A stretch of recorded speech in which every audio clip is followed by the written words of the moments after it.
State Police Lieutenant Timothy Fetzer talks about the decisions that go into using force as an officer, including split-second judgments, to the Central Susquehanna Valley Citizens Police Academy on Thursday.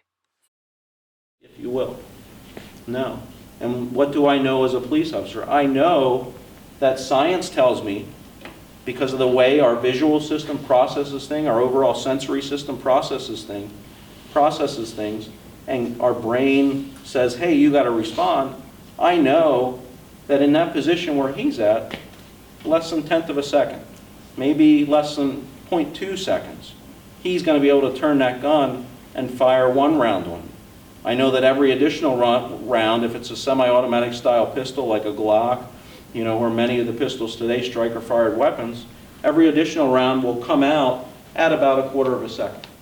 That's how fast or an average person can pull that trigger, right? I know that even if I have my pistol out, I have my finger on the trigger, and I'm waiting for that sensory stimulus that tells me, hey, he's now going to pull the trigger. I know that from the time I make my decision to pull the trigger, after seeing that stimulus, it's going to be about 0.5 to 0.6 seconds before I can get the first bullet downrange. So do the math. He's going to have at least 2 rounds downrange on me before I can even get 1 downrange on him. That's bad math, right?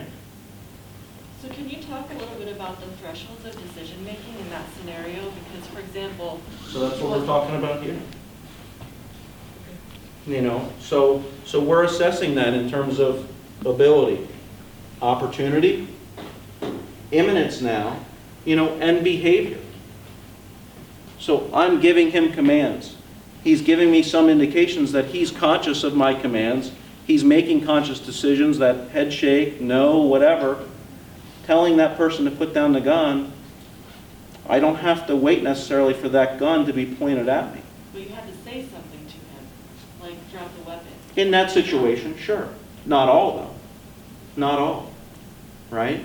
Because there could be some times where someone's now pointing a gun at me. Do I even have time to say, hey, put that down?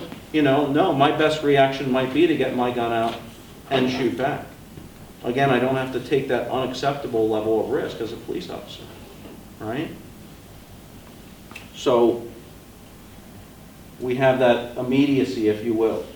He's now taking a significant step in my eyes to cause me that imminent threat of serious bodily injury or death.